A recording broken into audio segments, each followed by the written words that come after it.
Welcome to The Explainer. Today, we're digging into a pretty radical idea. What if we could use the tools of finance, balance sheets and audits, to investigate something as deeply human as welfare and human rights? It sounds a little strange, right? But stick with me, because we're going to explore how a concept from accounting might just be the key to uncovering massive systemic injustice. All right, so to really get into this, we have to start with one big provocative question. It's a question that gets right to the heart of this whole framework and kind of flips how we usually think about social support on its head. I mean, really think about that for a second. This idea comes from a Japanese researcher who came up with this concept called welfare bookkeeping. And the premise is simple, but it is revolutionary. It asks, what if the way our society measures a person's well-being is just wrong? Like a company that's cooking its books to hide its losses. And that quote right there just nails it. If human rights are capital, an asset, then when society fails to protect those rights, that creates a liability, a debt. But it's a hidden debt, one that's kept off the official balance sheet, just like in a huge corporate fraud scandal. The core idea is that society might be hiding this enormous debt it owes to its most vulnerable people, and just hoping nobody calls in the auditors. Okay, so how does this kind of audit actually work? How do you put something like human rights onto a balance sheet? Well, to get it, we need to understand the basic accounting rules this whole idea is built on. It's all about translating these big, abstract concepts into the super concrete language of finance. Assets, liabilities, the whole nine yards. So the core idea is this. Every single person is born with an equal amount of what we'll call capital. And that capital is their fundamental human rights. In this model, these rights aren't just some feel-good ideals. Nope, they're treated as foundational assets, just like the initial cash investment that starts a company.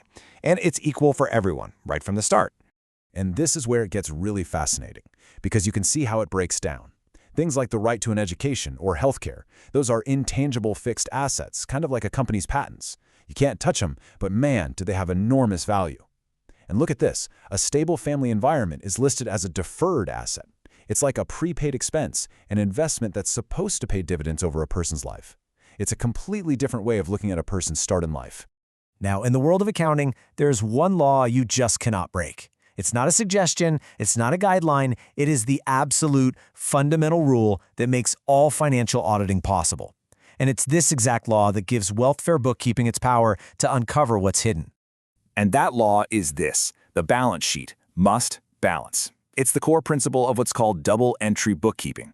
Every single transaction has two sides. If an asset disappears from one side of the ledger, its value has to show up somewhere else. It can't just vanish into thin air. And this is where the audit gets very real. Traditional welfare might look at that number and just label the person as deficient. But double-entry bookkeeping forces us to ask a much more powerful question. Where did that value go? The books have to balance, so we are forced to find the other side of the transaction and see who or what took that value away. Okay, so when you start using this accounting lens, what you uncover starts to look less like a simple policy failure and a whole lot more like a deliberate structural fraud. To understand this, you need to know a Japanese accounting term, Tobashi. It literally means to make disappear. And it's an illegal practice where companies hide their losses by just moving them off the main balance sheet into some hidden entity. You've definitely heard of this before. It's exactly what happened in massive corporate scandals like Enron. And this comparison just makes it all click. On one side, you have corporate fraud, hiding financial losses to protect the people at the top. And on the other, what this researcher calls social fraud, hiding systemic failures by blaming the individuals caught in the system. The argument is that our society is committing a kind of social Tobashi, hiding its own failures by dumping the entire loss onto the individual's personal balance sheet. So the system effectively makes society's debts just vanish. How? By attributing all the losses to the individuals themselves. Instead of a record that says societal failure, inadequate support, the ledger just says individual deficit, lazy. And just like that, the debt that society owes is erased from the public record. I know this can all feel a little abstract, so let's ground it in a real-world case. The researcher actually audited the file of an individual we'll call Client S to see exactly what this social fraud looks like up close. So here it is, the official story as written by the system. You have these diagnoses, and then you have these devastating numbers. Processing speed in the 0.2 percentile, self-esteem at 15%, family stress is through the roof. And what does the automated summary spit out? Lazy, lacking perseverance, and irresponsible. It takes all this incredibly complex data and just translates it into a simple, damning moral judgment. That right there is single-entry accounting. So the big question is that the real story? Or is it just an incomplete ledger? Welfare bookkeeping says this is absolutely not the truth. It's what happens when you only record the outcome without recording what caused it.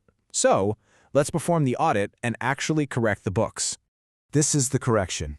Instead of debiting client S's character as a personal flaw, we debit the actual cause, environmental failure, the abuse, the neglect, the lack of support. And what's the corresponding credit on the other side of the ledger? Well, instead of guilt, which is a personal debt, the individual is credited with structural innocence. The person isn't flawed, the system they were in was.